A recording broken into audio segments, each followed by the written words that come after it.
Here. Oh. World. Who started the First World War? Not Muslims.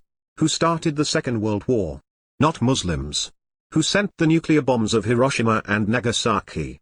Not Muslims. Mao Tse-tung, who killed 20 million people, was not a Muslim. Joseph Stalin, who killed 20 million people, was not a Muslim. Hitler, who killed 11 million people, was not a Muslim. Benito Mussolini, who killed 400,000 people, was not a Muslim. 5 million deaths in Vietnam War were not caused by the Muslims. 12 million deaths in the Iraq War were not caused by the Muslims. Thousands of deaths in Afghanistan were not caused by the Muslims, who took about 180 millions of African people as slaves, and 88% of them died and were thrown overboard into Atlantic Ocean. Not Muslims. Who killed more than 100 millions of Indians in North America? Not Muslims. Who killed more than 50 million of Indians in South America? Not Muslims. Who killed about 20 millions of Aborigines in Australia? Not Muslims. No, not Muslims. First of all, you will have to define terrorism properly. If a non-Muslim does something bad, it is crime. But if a Muslim commits the same, he is a terrorist. So first remove this double standards.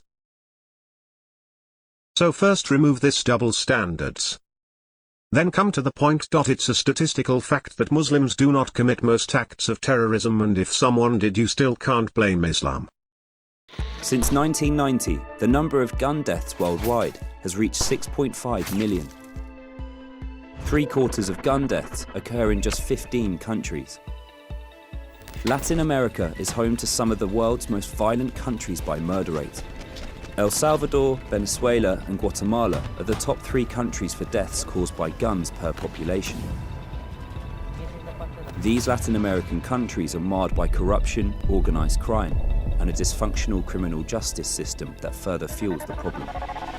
The availability of guns in the United States is another concern for these countries.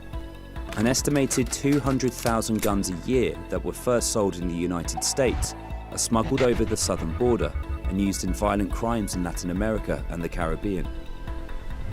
In the United States, the constitutional right to bear arms has led to looser regulations and easier access to firearms.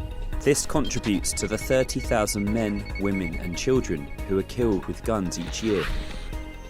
Mass shootings attract the headlines, but in fact these make up only 0.2% of gun deaths. 60% of gun-related deaths are in fact suicide. America's suicide rate increased by 25% between 1999 and 2015, with nearly 45,000 taking their own lives in 2015 alone. Half of these suicides were carried out with guns. Though guns aren't the most common method of suicide, they are the most lethal. Other wealthy countries have far lower rates of gun violence.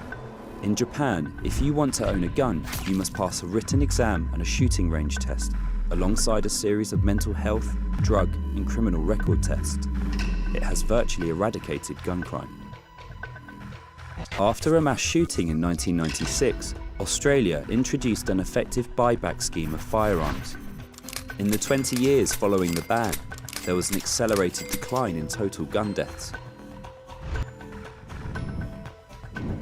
But in America, the House of Representatives has not voted on a single measure to prevent gun violence. And in some states, such as Texas, where students at public colleges can now carry concealed handguns, the law has actually loosened. Easy access to firearms will continue to be the main driver of America's gun deaths.